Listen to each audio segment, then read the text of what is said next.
There have been so many videos made about Obsession analyzing whether Bear or Nikki is the more terrifying character. People say that Bear is scarier because essentially he forced the real Nikki to love him after her body became possessed by whatever supernatural force controls the One-Wish Willow. Or is the entity possessing Nikki's mind the true horror of the movie? And of course, both answers make sense. They are terrifying characters and there is a reason why the entire movie revolves around them. However, there is just one character who might be even scarier when you really stop and think about him. It is not Bear, Nikki, or even the entity controlling her body. It is the mysterious person Bear speaks to when he calls the One-Wish Willow customer support. We never see this character's face, and we do not know his name, where he is located, or whether he is even human. Despite barely being in the movie at all and just a voice, I genuinely believe he could be the most terrifying character in all of Obsession, and I am going to explain why in this video. So after Bear drives home from work and discovers the pleasant little surprise Nikki packed inside his lunch, he finally realizes that his wish may have gone too far. This is kind of funny because Bear probably should have realized something was wrong the second Nikki started behaving completely different after he broke the One-Wish Willow, but that is besides the point. Bear finds the customer support number on the back of the box and calls it, hoping that there might be a way to alter the wish. Now, he does not necessarily want Nikki to stop loving him, he just wants her to stop being so dangerously and unnaturally obsessed with him. So when the customer support worker answers, he sounds like the most relaxed man on the entire planet. His voice has the energy of someone who could just not give less of a flying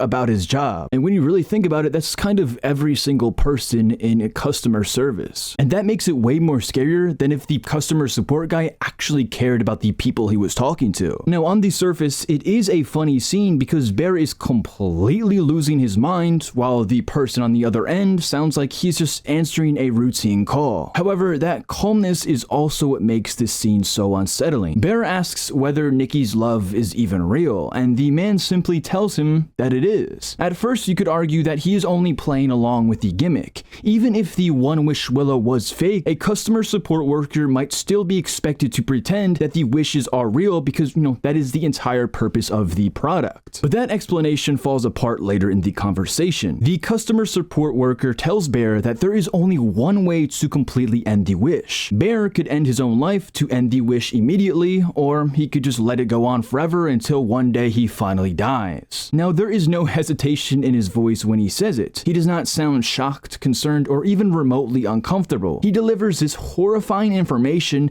as casually as someone explaining a company's return policy. That tells us he knows exactly what the One-Wish Willow can do. He knows the wish is real, and he knows what has happened to Nikki, and he knows that Bear has unleashed something supernatural that cannot be easily reversed. The scariest part is that Bear probably is not the first person to make this phone call as well. The worker's complete lack of emotion makes it seem like he receives calls like this constantly. People probably contact him every day begging for help after their wishes destroy their lives, and he treats every single one the exact same. Bear is on the verge of a complete mental breakdown in this scene, but the customer support worker could not care less about the damage the One-Wish Willow has unleashed upon the world. That is why I do not believe this person is simply a normal employee working inside some random call center. My theory is that he is either the creator of the One-Wish Willow or the supernatural entity responsible for its existence. The biggest piece of evidence comes after the end of the phone call when the man asks Bear whether he would like to speak with Nikki. Not the possessed version of Nikki standing in the real world, but the real Nikki who appears to be trapped somewhere inside her own mind. Suddenly, Bear can hear Nikki screaming and crying for help. She sounds completely terrified, and while she is screaming to be saved,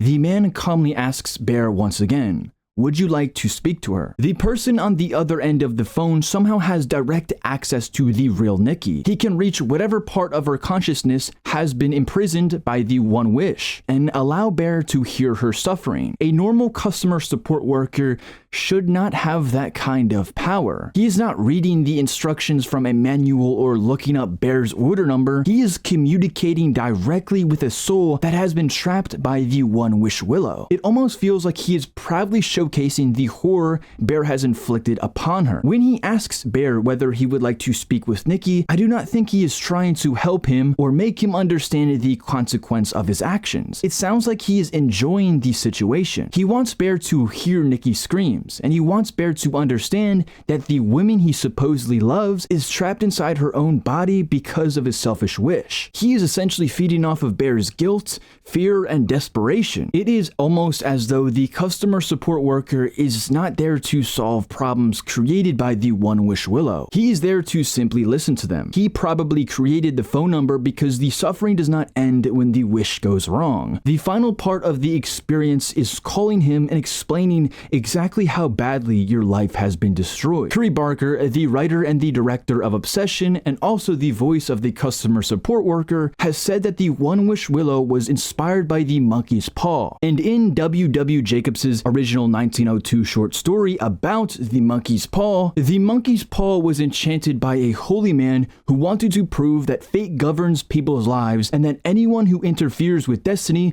will do so to their own sorrow. The wishes are technically granted, but they are fulfilled in the most cruel and destructive ways possible. The object does not simply give people what they want, it punishes them for believing they should be able to control fate. Now, what if the customer support worker serves a similar purpose? What if he is the person or entity who placed the curse upon the One-Wish Willows? He could have created them to punish people for their greed, selfishness, and desperation. Then, as society became more modern, he adapted the curse by adding a customer support number in the box. Instead of waiting to hear about the consequences of each wish, people can now directly call and describe their suffering. He gets to listen as they cry, panic, and beg them to undo what they have done. But then he calmly explains that there is no easy solution because the entire point of the One-Wish Willow is not to improve their lives. It is to expose their deepest desires and then use those desires to destroy them. That would explain why he is so calm while Bear is terrified. He has heard this story countless times before. He already knows how it ends, and he may have been the one who designed